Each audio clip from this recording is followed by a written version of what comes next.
Welcome to another exciting episode of Kevjet, the podcast.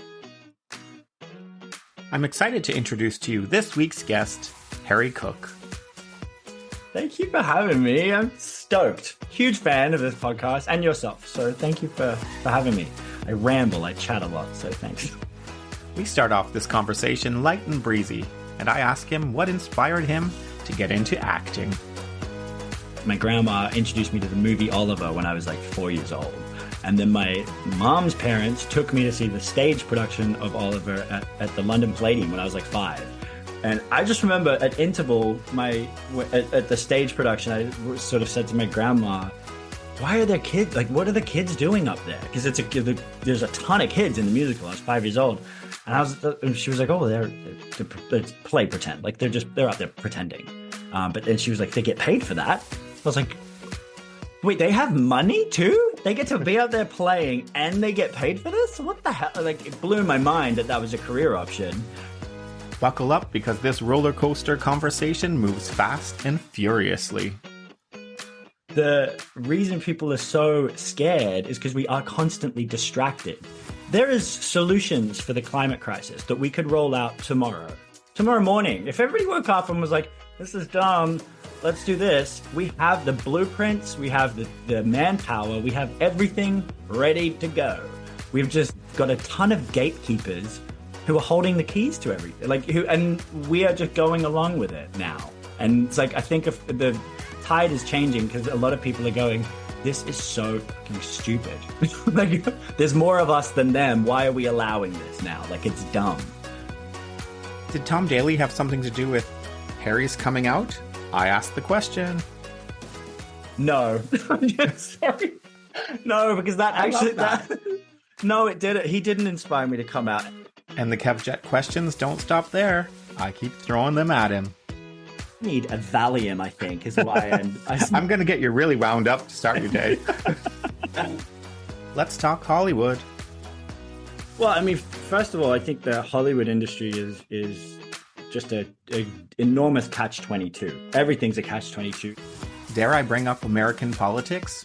Oh yes, Kevjet does. America, who screams about meritocracy and how it's all about, if you work hard, you get your dues. It's like, well, that's not true. Because if that were true, Trump would be working at McDonald's. Like, it's just not. So would Biden. So would all of them. Like, I think that's what the awakening has become. It's like a lot of people going, we are really being fucked over.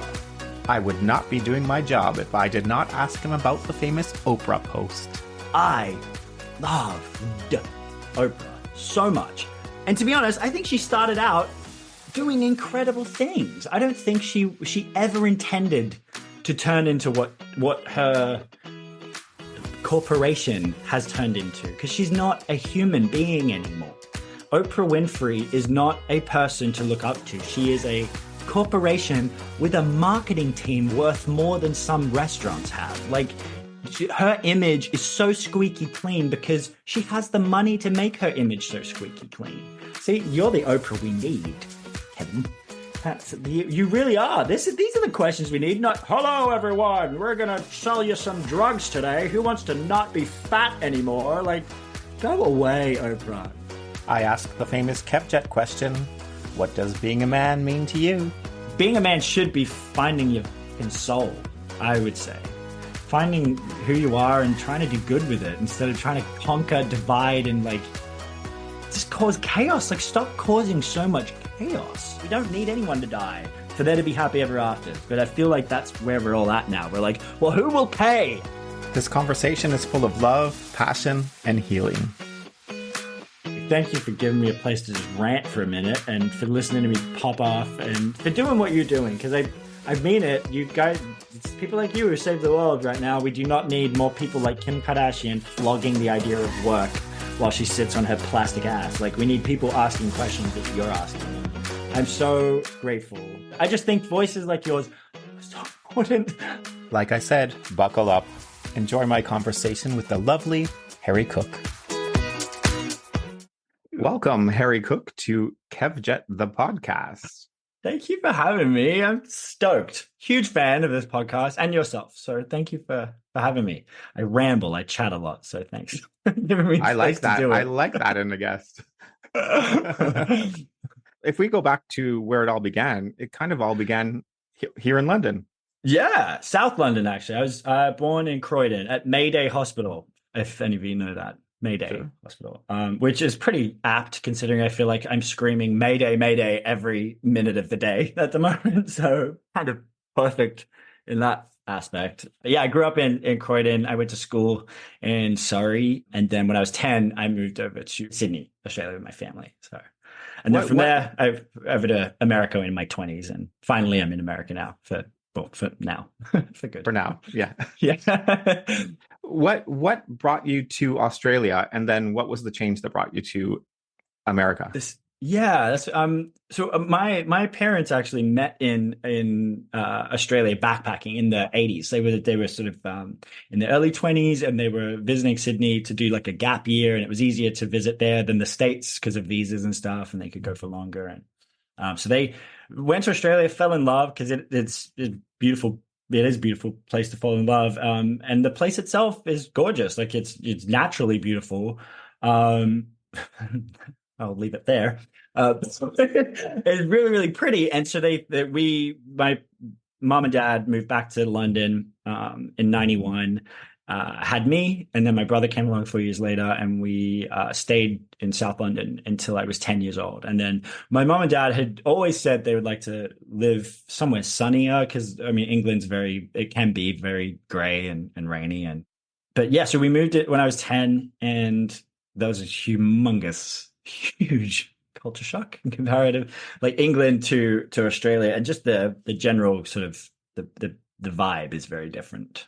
Yeah, that was kind of how that came about. And then from there, I always wanted to be an actor. So I think from moving, that was just sort of the logical next step for me, was to eventually get over to the States, because Hollywood was sort of where I imagined I would make the most success. It would seem to be like the next step on the ladder kind of thing.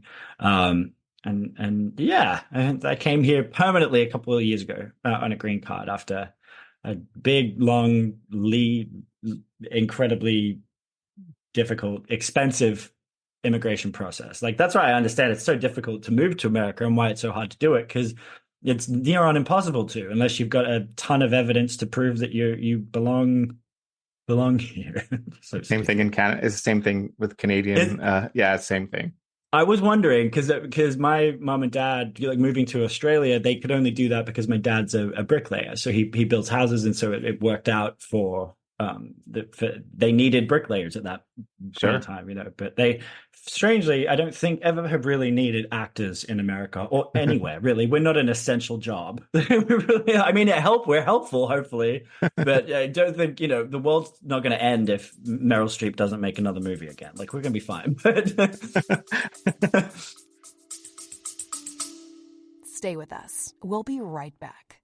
Join us each week on the Well Beyond Medicine podcast as we explore the 80% of child health impacts that occur outside the doctor's office. Listen and subscribe at nemorswellbeyond.org, where you'll hear pediatric experts, researchers, and policymakers from around the world discussing ways they are revolutionizing children's health. I'm your host, Carol Vassar. Let's go. Let's go. Well beyond medicine.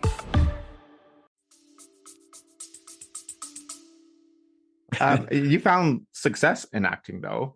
Yeah. So did you find that theater was kind of your introduction to acting? Yeah, it's so interesting. I've been thinking about it a lot lately. I think it's an existential crisis, to be honest, because everyone's freaking out. But I was thinking about it the other day, and my first sort of introduction to creativity, I guess, or like what acting meant, was my dad's mom, my grandma, introduced me to the movie Oliver when I was like 4 years old. And then my mom's parents took me to see the stage production of Oliver at the London Palladium when I was like 5. And I just remember at interval, at the stage production, I sort of said to my grandma, why are there kids? Like, what are the kids doing up there? Because there's a ton of kids in the musical. I was 5 years old.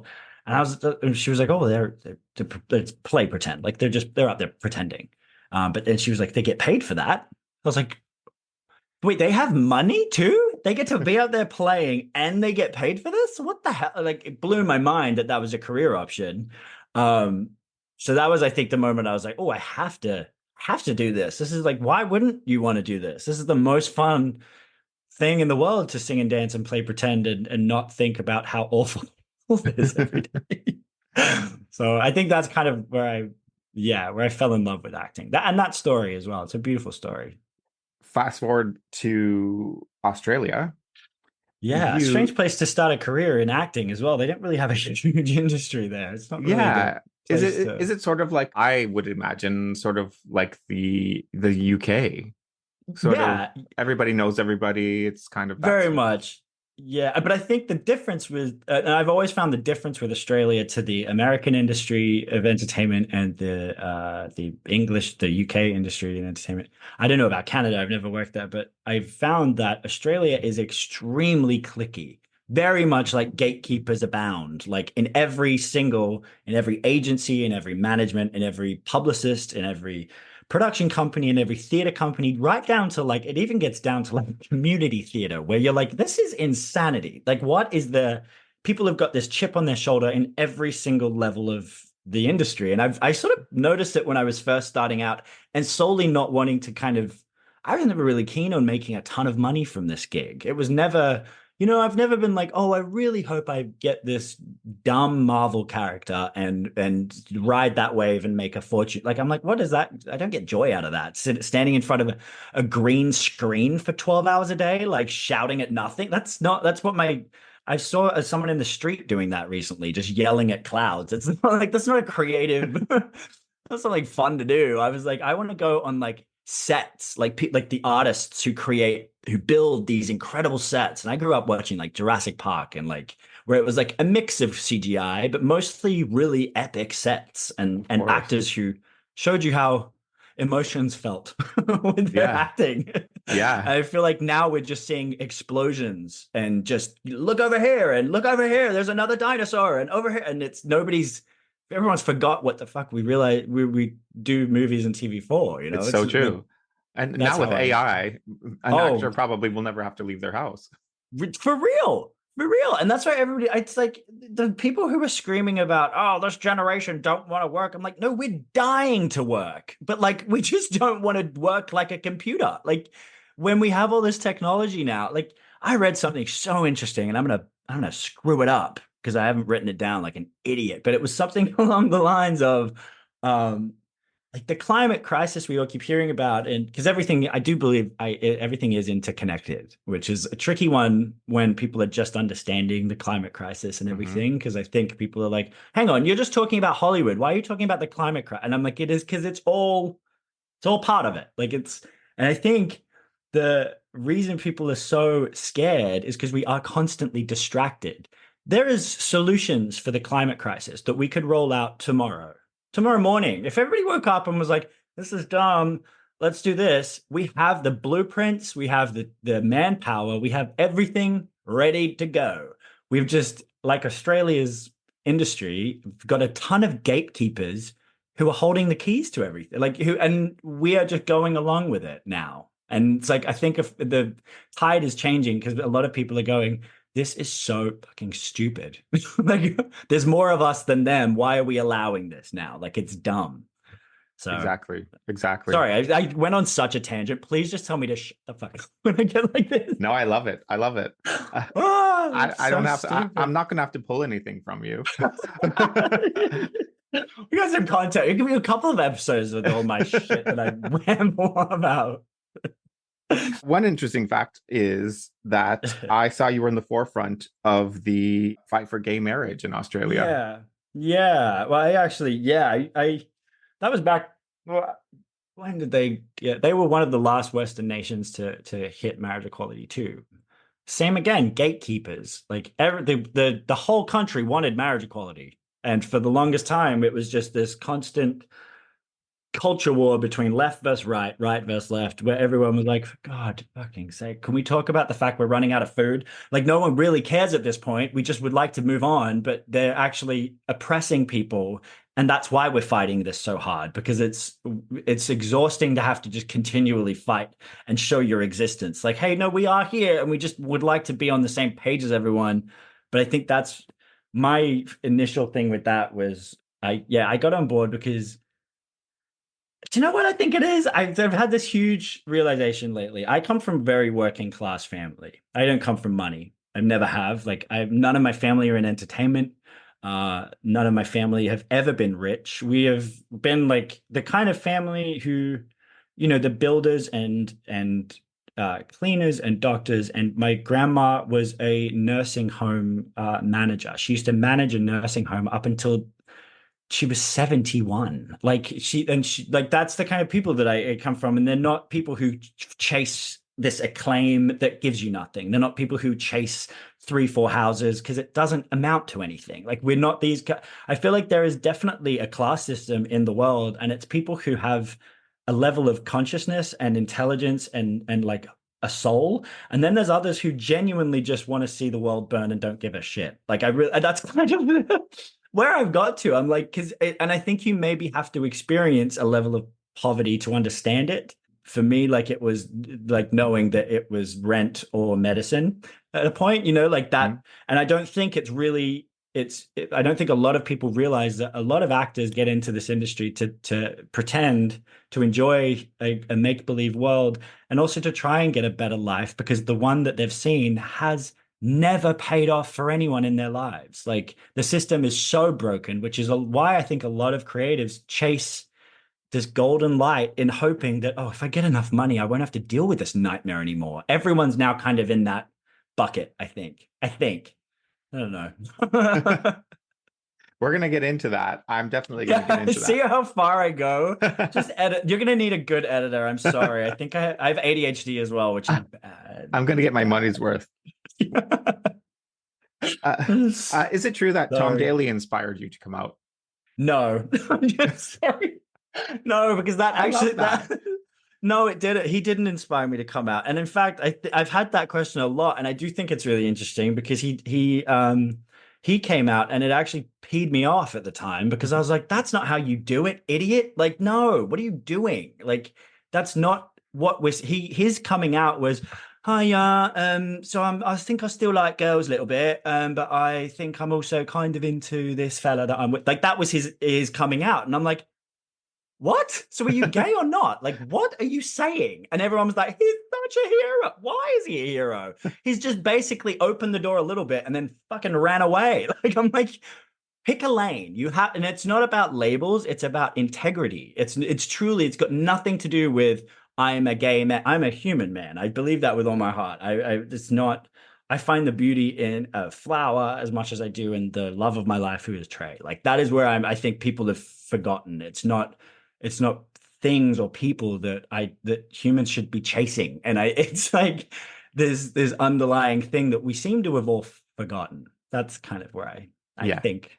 And so the coming out of Tom Daly, I was like, I want to do better than that, to be honest. And it's not that he did the best that he could, which is what I realized, that everyone's just kicking the door open however they can. But to me, I am definitely a bit more radical in the fact that it's not enough at this point. And like, we're running out of time rapidly for people to keep doing what we're doing. So I think everyone tries to find a label and to like grasp onto that label. Right. And it's not even a bad thing. Sorry, go on. Yeah. No, I just find that the younger generation, so like if you look at like my niece's generation, right, it's not so much a label, and they're just, everything is so accepted and I just think that's amazing. And I wish that was the generation that I was raised in or brought up in or like grew up in. And it's so true. And it's that feeling of like, that's exactly it. You've hit the nail on the head there, because it's the amount of young people I see out there who could not care less about what language we use. Like, really, they don't care that we're all fighting about calling each other names still. They're like, we're running out of food. Like, they can see the future so much clearer than us. And like, I'm realizing that because like, this is so shameful for me. I felt like an activist my whole life. I felt like I was doing the work. I felt like I was putting in and doing the, I was doing the pomp and circumstance of going on television and being like gay rights and and it is all about that. But it means nothing if not everyone is getting the same thing. You know what I mean? And I think that's more where I'm sitting now. I'm like, well, yeah, that's great, but like, what else? Like there's a lot of horrors going on in the world right now, and you cannot focus on one section of it. Like, no, it's all interconnected. So I need a Valium, I think, is why I'm going to get you really wound up to start your day. No, it's funny because I'm actually finding like a bit of a balance in it. Like I get so passionately furious, and then I'm like, just today I'll do what I can. Like you kind of have to, right? Otherwise you lose your mind. What was your most frustrating challenge, or I guess challenge, is the right word, when you moved to LA from Australia? Well, I mean, first of all, I think the Hollywood industry is just a enormous catch-22. Everything's a catch-22 there. You need a SAG membership. You need to be part of SAG to get union work, but you can't get union work unless you're a member of SAG. So figure that one out. Doesn't make any fucking sense at all how you do that.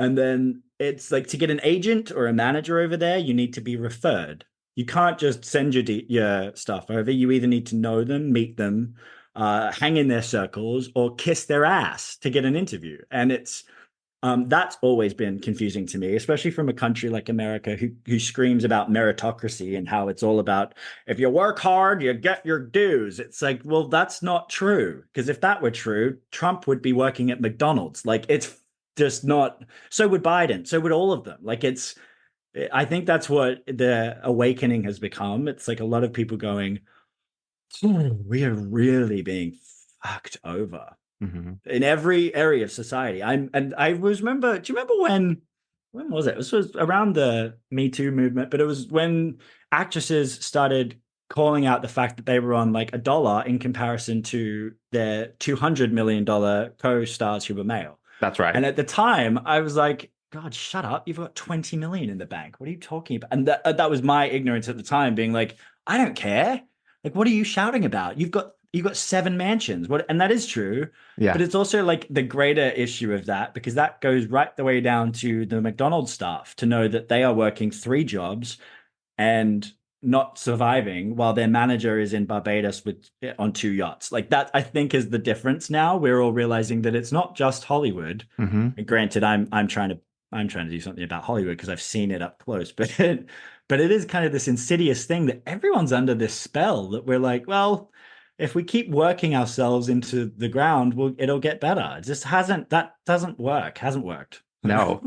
Let's just jump all over the place because there's no point in my notes at this point. Which are the best conversations. They are the best conversations. Oh God, yeah. Sorry, I'm on fire too. It's never like the greatest conversation if I actually have to follow note by note. So I might as well just throw them away.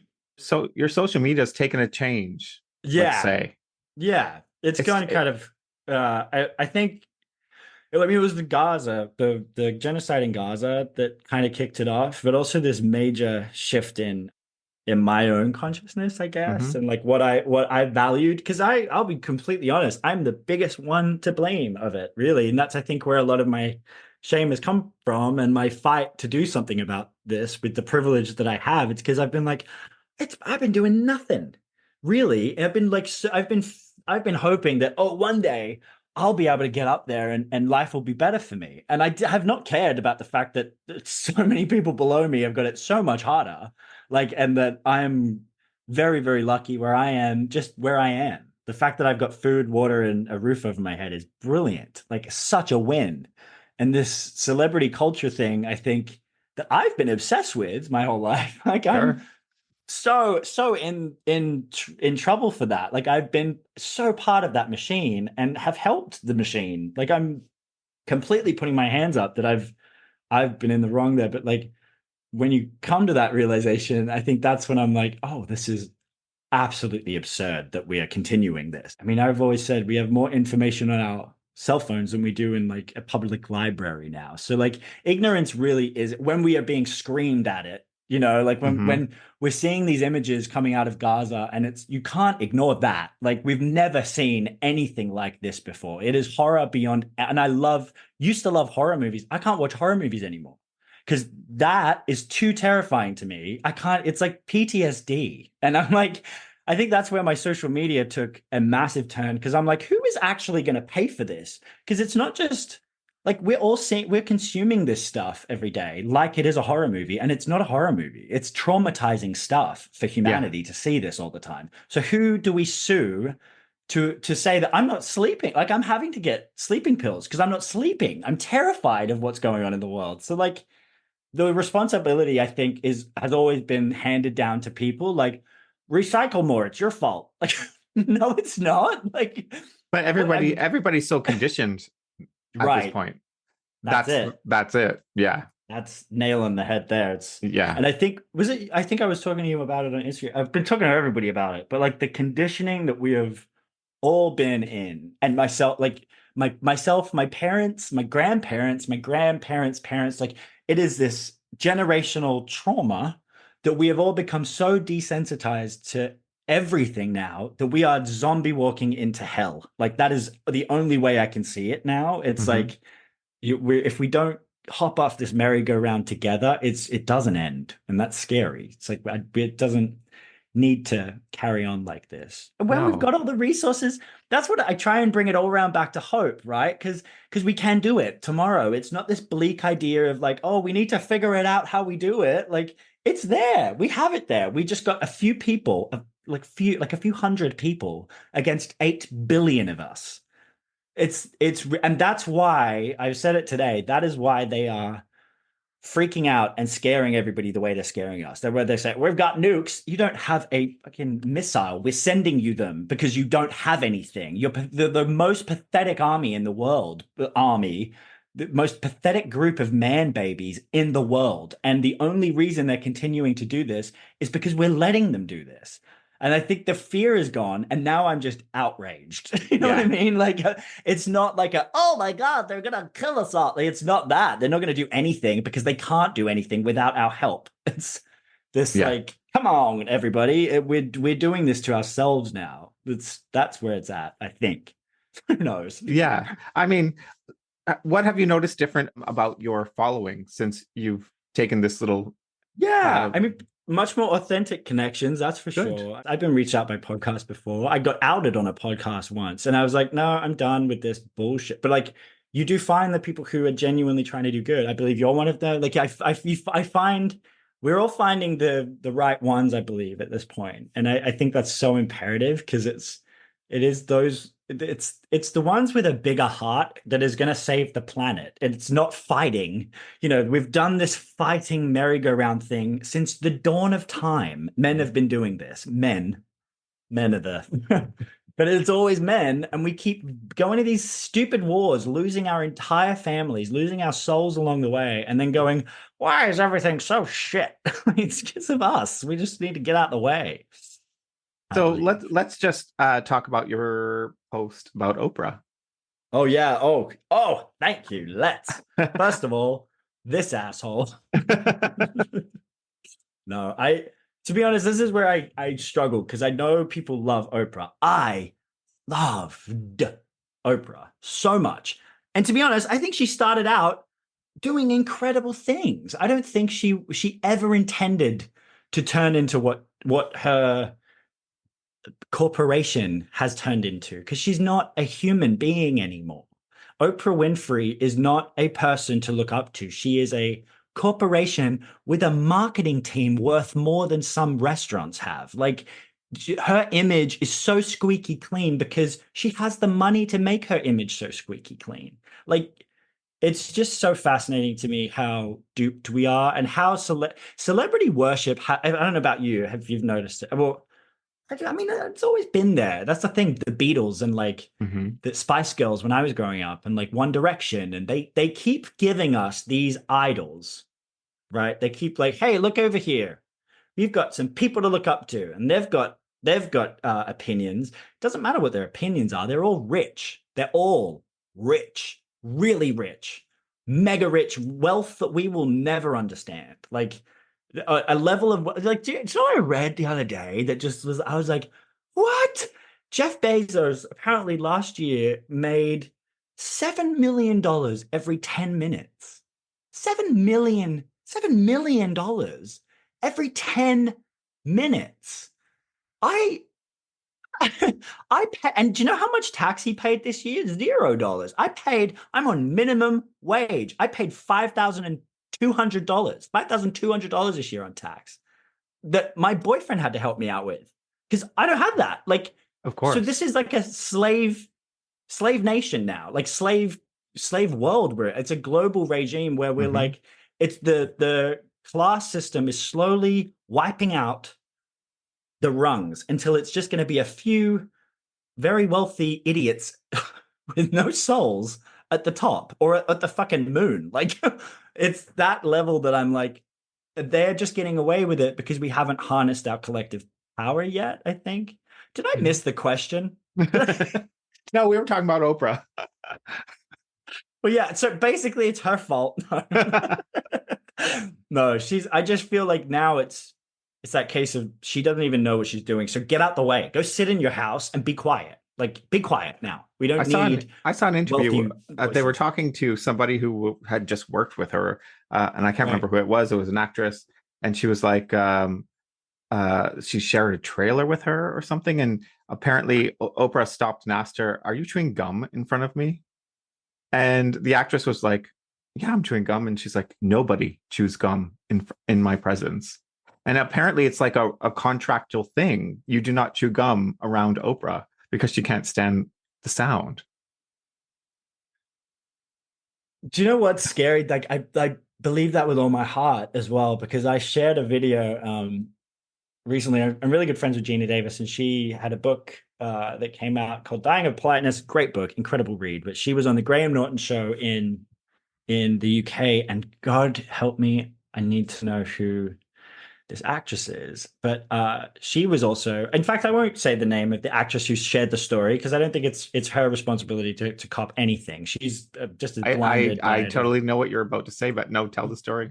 Yeah, so she was on the couch. You can Google the episode, for example. Everybody can go find this episode because it's online, right there. And she's talking about how she loves Oprah, and was she an athlete? I think so. I think she was an athlete. Or I think she was actually an athlete. I think so, yeah. I believe she was. And that's, if I'm got it wrong, I'm sorry, but she was in a position where she got the chance to meet Oprah, an idol of hers. And she was telling Graham Norton the story, and you watch it. If you watch it, you can hear the audience be like, because she goes, "Oh, I love Oprah. I mean, everybody loves Oprah." And I got a chance. We were on the red carpet, and I walked up to her, and I said, "Hi, Oprah." And she said, "I don't have time to hear your life story." And she started laughing. And Graham Norton was like, "Wait, what? Wait, hang on. What did you say?" Yeah. And the whole audience, it was something like, just take your photo and move on, basically. Yeah, pretty much. Like, you get a picture, and then. Now, this is the woman who has a show called Super Soul Sunday. This is the woman who claims to care about humanity and the consciousness and awareness of human beings. This is a woman who has spent her life interviewing some of the greatest spiritual leaders, I believe, of our entire lives, like Eckhart Tolle. And is that how you say his name? I'm shit if I bastardize that, the way of saying it, but Eckhart Tolle.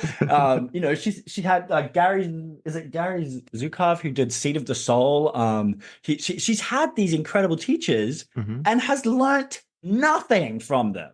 Like, hasn't learnt a thing. That is not how you treat other human beings. Like, just because you have a bit more fake money. And I think it was that. And then I realized that when she was on Ellen, and they did this segment. It's on my Instagram. Everybody can see it. They did this segment where they were doing a stupid game where they got to hit a buzzer or something. And it was like a 10-minute video of them talking about how much money they had and how Oprah went to the bank and deposited $1 million check. And then at the very end, they laughed even harder because it wasn't $1 million. It was $2 million. And she had to wait in line like all of us have to. Like, it's so grotesque.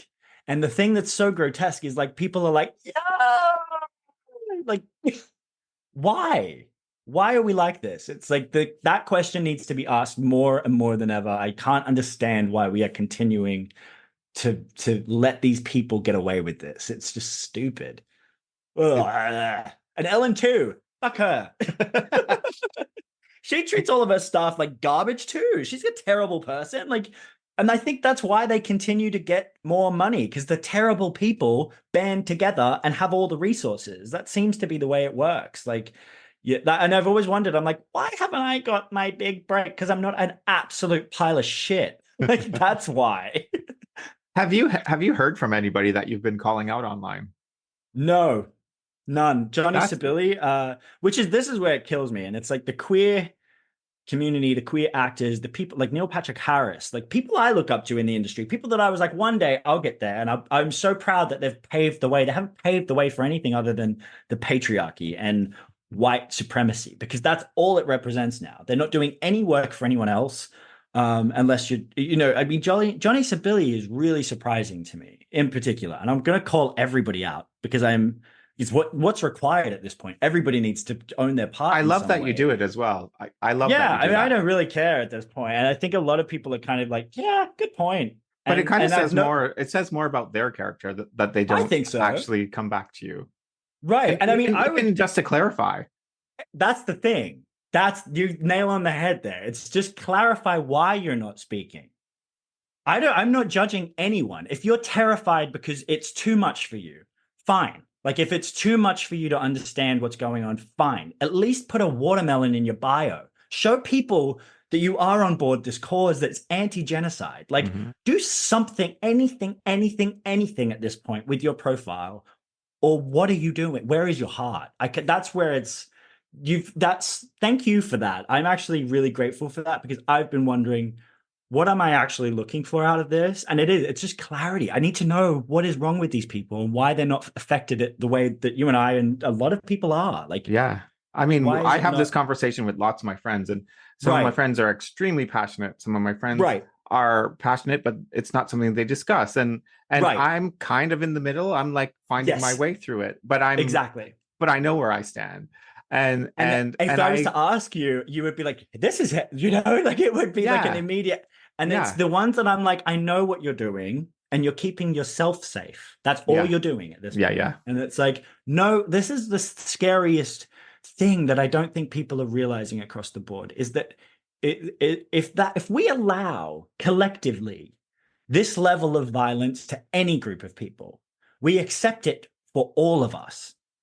That is the most, like, that is what I keep screaming about. It's not, it's people are like, well, what do we do differently? I'm like, anything, anything differently to what we've been doing, because this level of violence and torture and it is nightmarish brutality. The stuff of that I've never ever. I mean, the Holocaust was horrific because they used gas chambers to wipe out 6 million people. We're seeing the most torturous stuff day in and day out. And the fact that these people are seeing it too and just sort of going, well, I just booked a new movie with Catherine Zeta-Jones. I'm like, Jamie Lee Curtis, fuck her too. I love that post as well. She is a monster. She's an absolute, and I have great intel that she is a monster who bought one of these, just like I did, from China, because it's easy to do that when you have money and connections. That's how it works. It's not a meritocracy. You can just get away with it if you know the right people. And that's what's gross. She's going to come for me now. You heard, if I go missing, Jamie Lee Curtis has killed me. If I die, it's her and her gang who've kicked it off. I'll know. And we will all know. Yeah. It's scary. The thing is, it's scary because I'm like, I am scared of these people, truly deeply frightened of them, because that is a kind of person that I don't understand at all. That is like how we're like, robots are going to take over the world. I don't think they have to. If you found a way to make humans not care about that kind of shit, you've done your job. Like, robots are here. Mm-hmm. Really, really frightening to think that some people don't realize that kind of, like, any kind of death, like, is just not cool. Like, why are we doing this? Sorry. I do think I was like, maybe what's a Von Trapp from Sound of Music in a past life? I think I was a mix of her and like Nancy from Oliver. I'm a bit like It's a good mix. Yeah, not bad, right? I just don't want to die like Nancy. I'd like to jump over the hill like Maria von Trapp. I don't want to be beaten to death by Bill Sykes. I'd like to be over the hill. Yeah. You could have a great story though if it's Jamie Lee Curtis that's coming for you. Yeah, Halloween. She wasn't that. Oh gosh, yeah. Yeah, I think we know who's behind the fucking mask now. Monster. Absolute monster. What's your opinion on the whole gay community in LA? Yeah, I sound like such a dick. I'm just ranting about everything, but it's not that. To be honest, I feel sorry for our community because I just feel like we have just gone through trauma after trauma after trauma, and we are just so devastatingly not desensitized, just worn out. Do you think it's getting better? Do you think there's hope for it? I hope. I mean, I was really impressed because like I met the whole catalyst of my life changing, I'll be honest, is meeting my guy Trey. Like he is I will cry if I talk too much about it because he is like I've realized that like as a gay man myself, coming from a pretty dysfunctional family, who's no issue and no problem with any of my family. They did the best they could. But as a gay man who comes from that kind of dysfunction and trauma, as we all kind of do, all of us have come from some level of trauma. Even if you've got a beautiful family, that's kind of a normal family. Right, the right. real world, like, yeah. Right. And that's it, right? Like that is a normal family. We're all kind of used to these like toxic systems, whether you're a woman, whether you're like the only people who go unscathed are the white supremacist males. They kind of just get to do whatever they want without any kind of consequence. So I think as gay people, I mean, I'm just speaking for myself. I won't talk about the whole community, but like for me, I looked for love and looked for community so hard within the gay community, and I haven't found it. Mm-hmm. I haven't found it. I found a very juiced up idea of it, maybe like, oh, we're a community. We go to a pride rally once a year, and we've got these rainbow flags that we love throwing out. But we also, you know, I struggle a lot. I really struggle a lot with people in our queer community who are screaming, love is love, love is love, and jumping into bed with everyone and calling that love is love, and then are silent, completely silent about the fact that 40,000 human beings have been murdered in front of us. And like, that's not queer culture. That's not queer excellence. That's not us being activists or paving the way. That's us joining the patriarchy. That is us joining white supremacy and ignoring it all again. Like my biggest thing was when I met Trey, I said this to his parents last night at dinner. I was like, this is the first time in my life I feel like I've understood love, which is so sad. Wow, at 33 years old, you know, that's actually very powerful.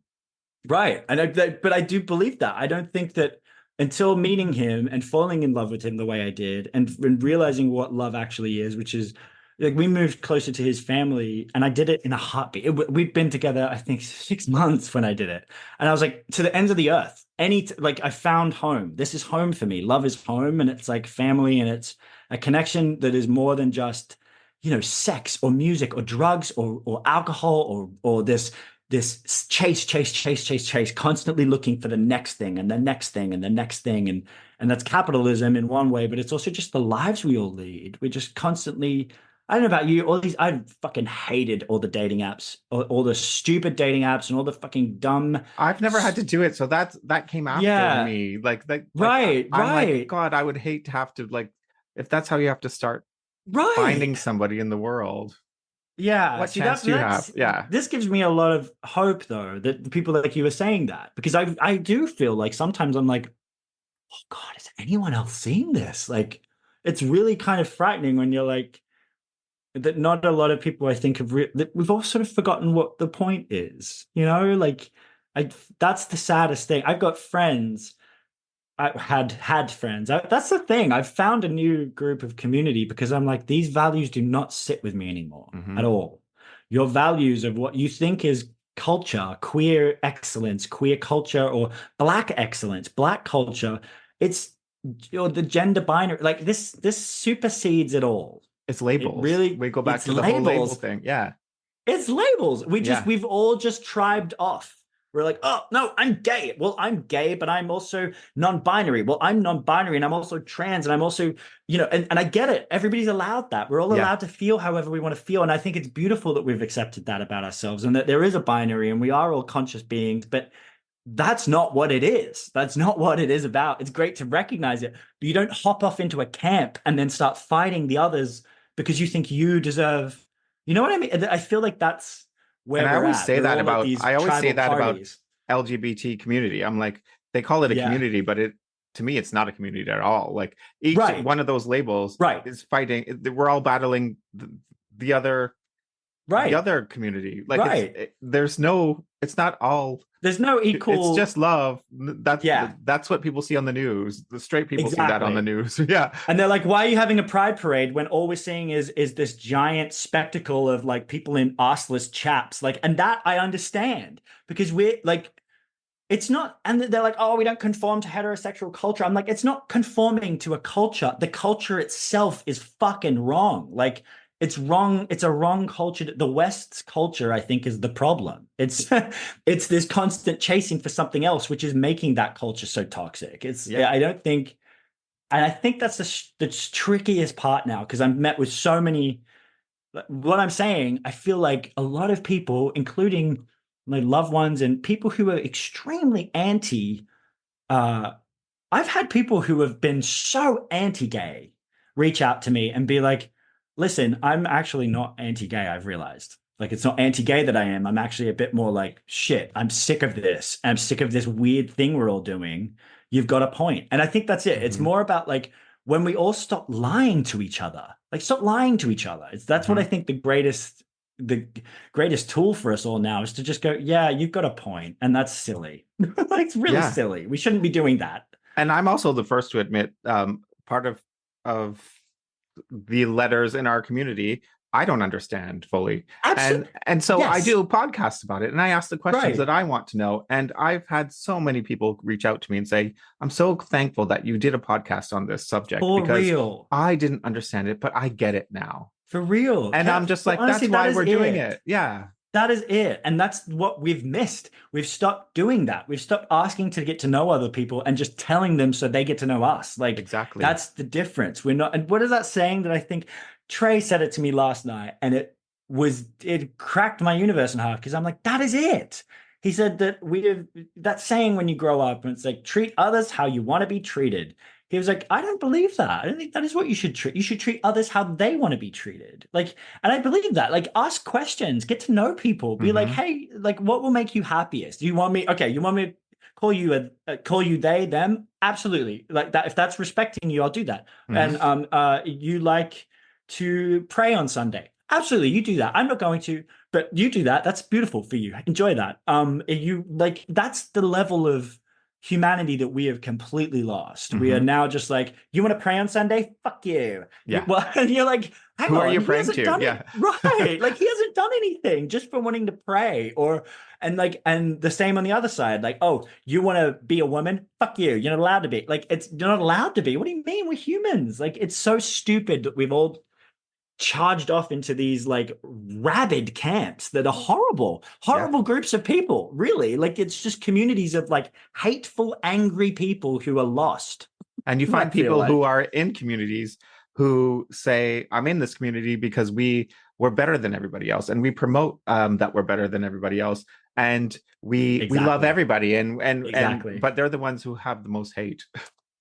That is spot on, nail on the head. And I think the biggest thing that I've realized, it's like we're fighting this group of people who inherently, I mean, it's another thing. I think it's just when I said about like being in love with Trey, he's opened my eyes because I've never seen the world in a space of love before. When you are going through life terrified of everything, it's hard to find the love because you can't, because you accept the love you think you deserve. But he was explaining that like he's a nurse, so he's seen some really horrible sights. I tell you what, I will just say this: I am fascinated by the amount of people that are in my life now, like the collective community that is becoming a group of family. I realize who are all in the same sort of circles of wanting to either heal people, do creative work for good, not just to make money. Like I feel like that is Harrison Ford said it in 2019 at the UN. I think it was the UN or the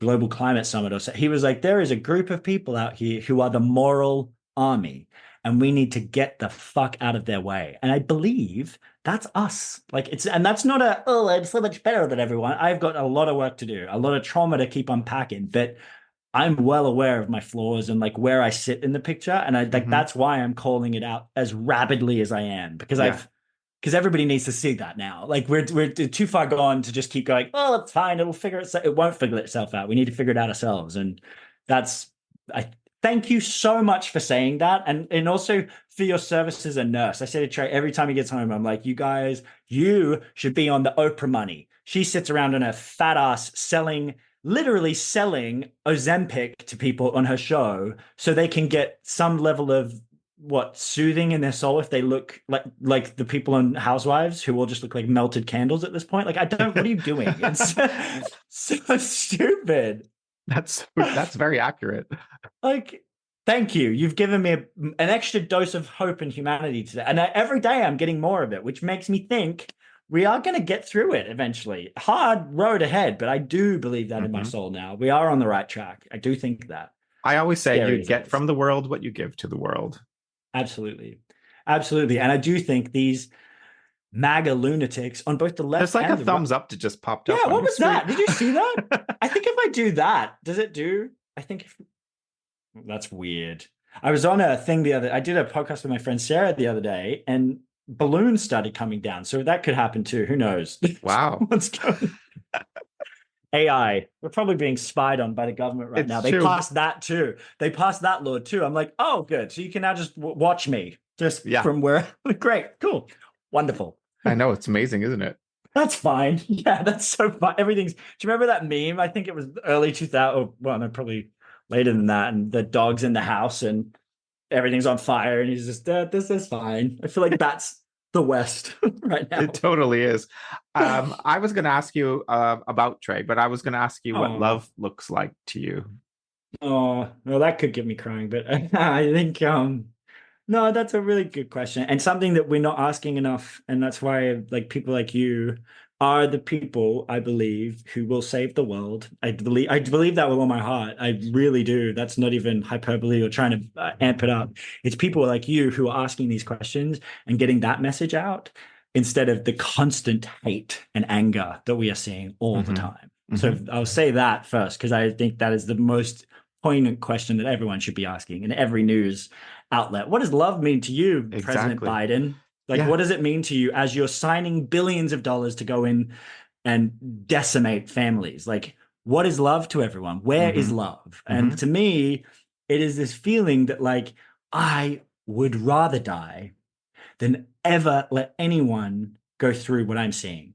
Like, I would rather stand really strong in what I'm talking about for the rest of my life, for however long that is, and know in my heart that like I'm in a really good place in my soul. Like, I'm not worried about what's after or what came before, or like I am worried about coming back here.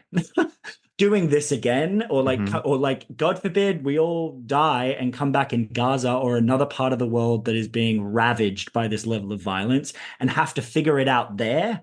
Like I don't believe we are all here for just fun. I believe there is a reason we came and like found our earth bodies and families. And I think it is to do good and to show love and to ask these questions and to find community and to be good people, like, and that is where I think it's been lost and language has been so screwed up.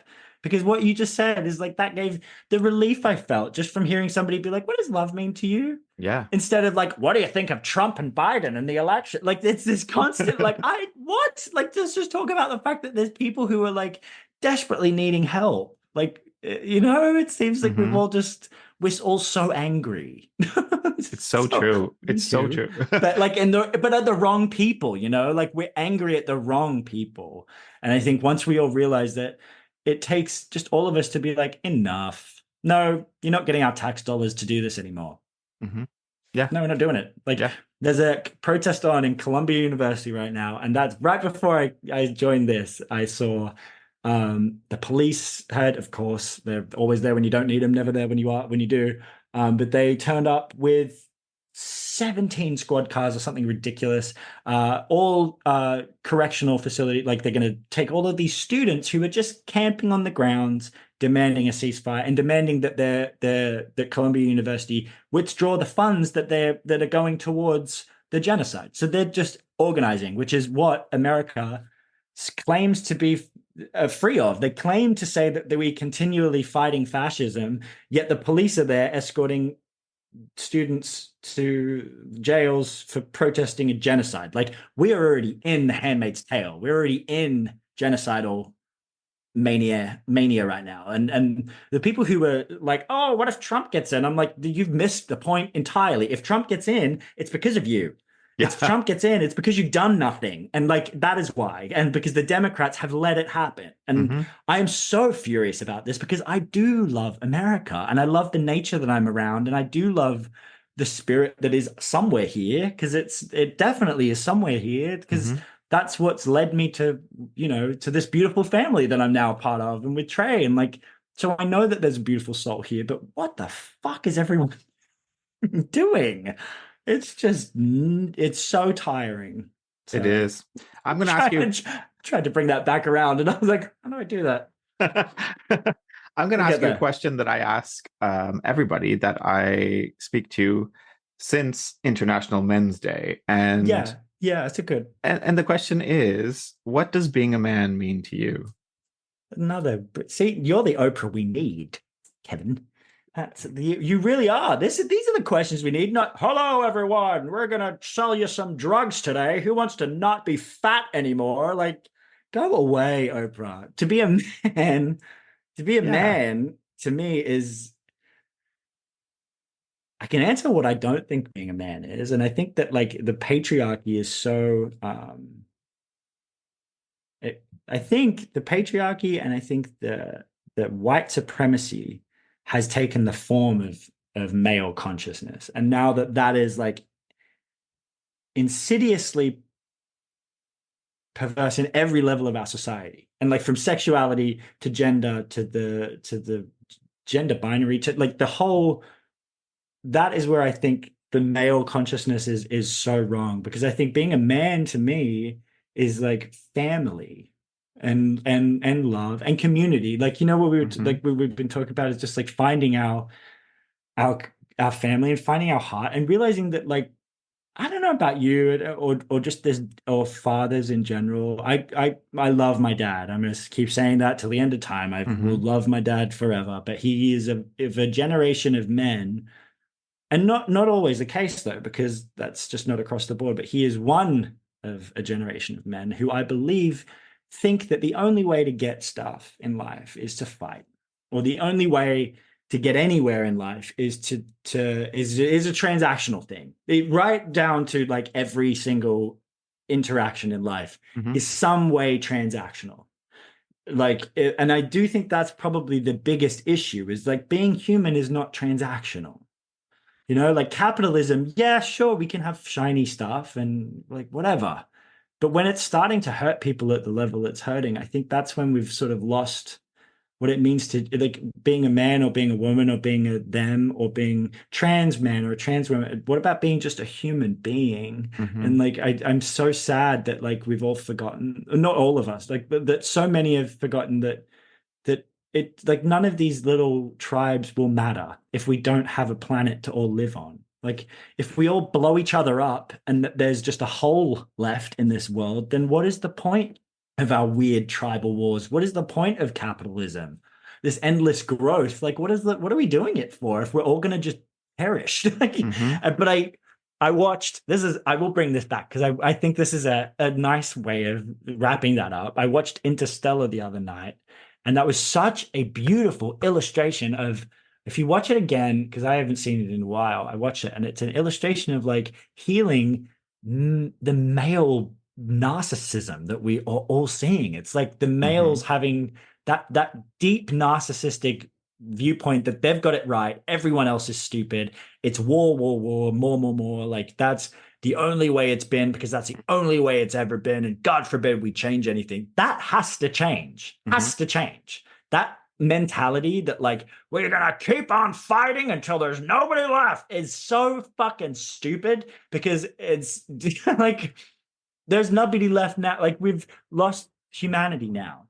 I believe that. Like we need to find that again. But the greater public seem to have been like, what happened to us now?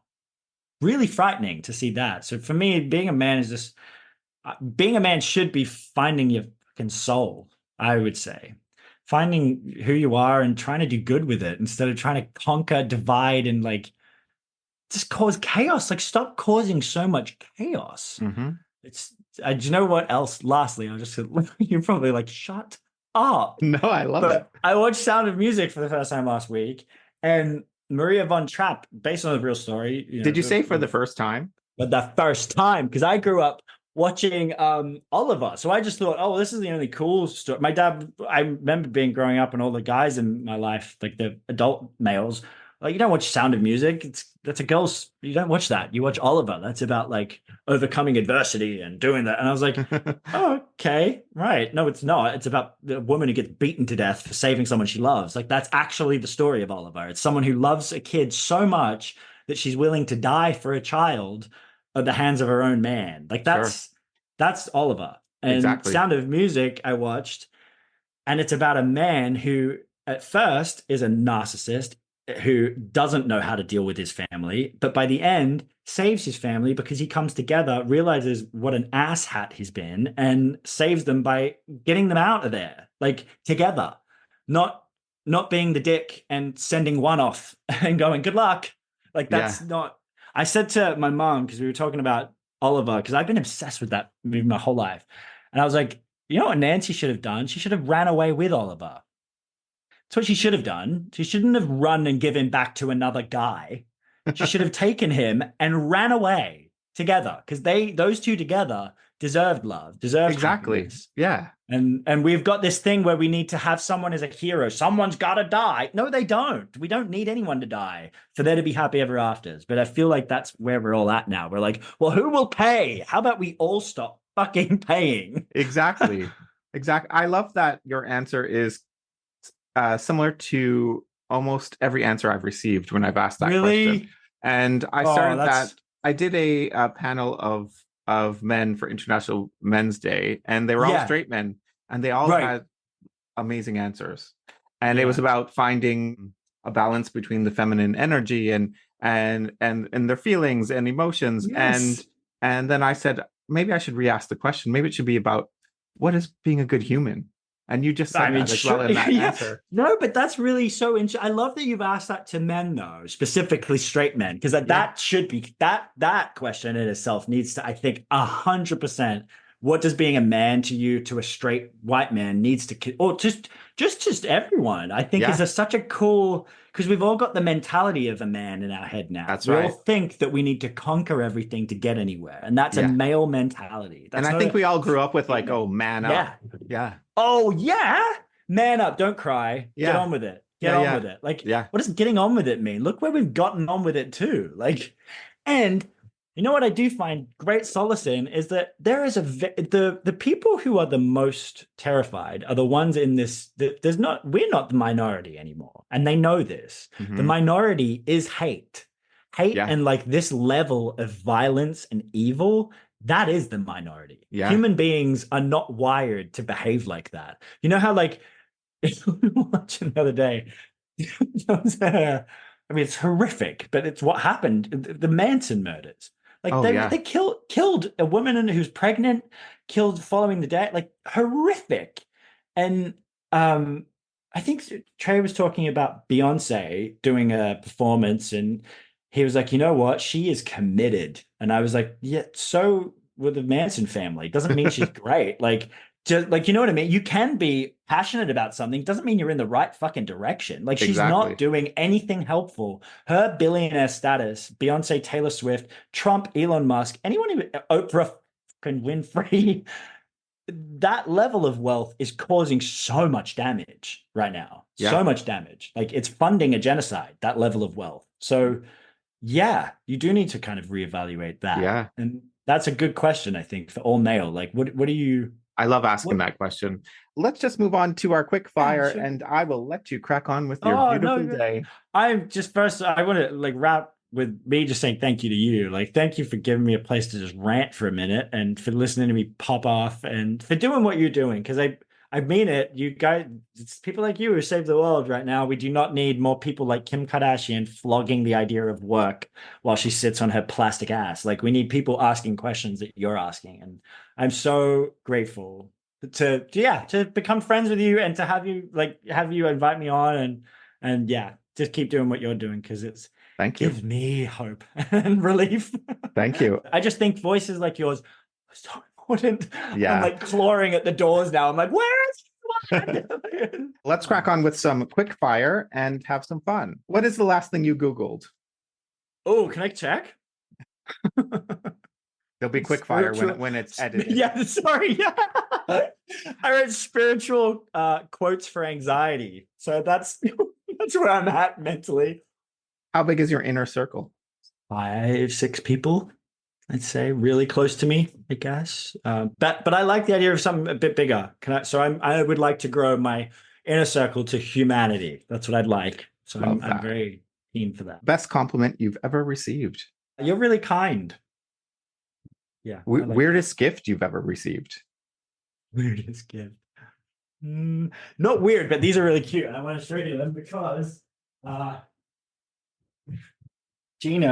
friend Gina Davis got me these. And it's a name droppy thing, but I'm only name dropping because she does so much good work for the world. And also Susan Sarandon is a big pro Palestine anti-genocide activist right now. I love Thelma and Louise crushing it. Thelma and Louise are going to save the world as well. But yeah, Gina got me these coasters, which are cat coasters. Very cute. Cat coasters. Favorite. Oh, and she tattoo catfish. That's a good gift as well. Love that. And a bumblebee that my mom drew. So yeah, these are my favorite gifts, I would say. Amazing. Have you ever had a paranormal experience?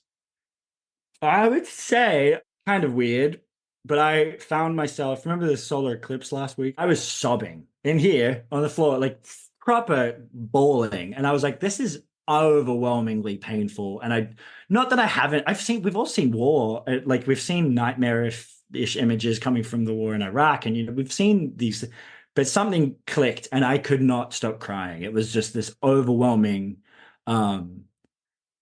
it completely cracked me in half. And I was like, could not get off the floor. I was laying but I remember after I came out of that, I kind of knew where my heart sat. For the clearest time in my life, I was like, I know exactly what I'm here to do. And it's not to pander to these fucking elites and try and get in their weird club. It's like to try and find my own humanity and let everybody else find theirs. Because I do believe that's what we are at a crossroads in our lives now. Mm-hmm. And I think that would, how they call it, the dark night of the soul, or, like a spiritual experience. I would say that was it for me around the time the eclipse happened, I think. And I kind of connect the dots. Yeah, I think that. What is an insult you received that you're proud of? The other day, someone was, you're anti-gay, you're anti-progress, you don't like gay culture. And I was like, that is a compliment because you think that I am anti-gay culture when in fact I'm just anti-Western culture. And so should everyone. Everyone should be anti-Western culture because it's landed us in the mess we're at. So I'm proud of that. I am proud of that. Define happiness. With Trey and the loved ones I have around me here, for sure. What is your favorite word? Dogs. Word? Dogs, yes. Love. What are you most excited about right now? The present moment more. Trying to enjoy the present and just staying in it as long as I can instead of getting too overwhelmed. As you know, I ramble a lot. So I think when I come back to the now, it's a little easier to digest everything. What is the most used app on your phone? Google or Instagram. Who is somebody that you would love to sit down and have 5 minutes coffee with? Oh, that's a really good one. Oh, can I get 5 minutes? I would go Kevin Huvane at CAA. Kevin Huvane at CAA. I'd love to have 5 minutes of your time. I've followed you up for the last week. You know who I am. We hung out and You own the biggest talent agency in the world. You're a co-owner, co-partner of the biggest talent agency in the world, and you're all silent. So we need your voice ASAP. Kevin. Not this Kevin. No, Kevin Huvain. Yeah. You can Google him. He is the big shot over at I know CAA, who he is. And yeah, he knew who I was when he thought he could have helped me become an actor. And now I'm like, I don't want to become an actor. I don't want to do your Marvel superheroes to save a fake made up planet. We all need to save the one we're in and do it soon. So like, let's all help each other. Let's stick to this theme. And what's your favorite swear word? Fuck. I say that on an average of like every few seconds, I think, at this point. I'm just constantly screaming. Bath or shower? Shower. Me too. I can't stand. Yeah. I don't have patience for a bath. Same. See, I have chronic ADHD though, so that could be it too. Maybe I do, but I just don't have the patience. No, you seem way more calm. But yeah, yeah. I have too many things to do. I'm like, no, I just can't sit here. Yeah. Right. How do you relax? Oh, bike riding with myself or with Trey. We go for lots of bike rides, which is so nice. Being outside in nature, getting back down to nature is good. What's your favorite song at the moment?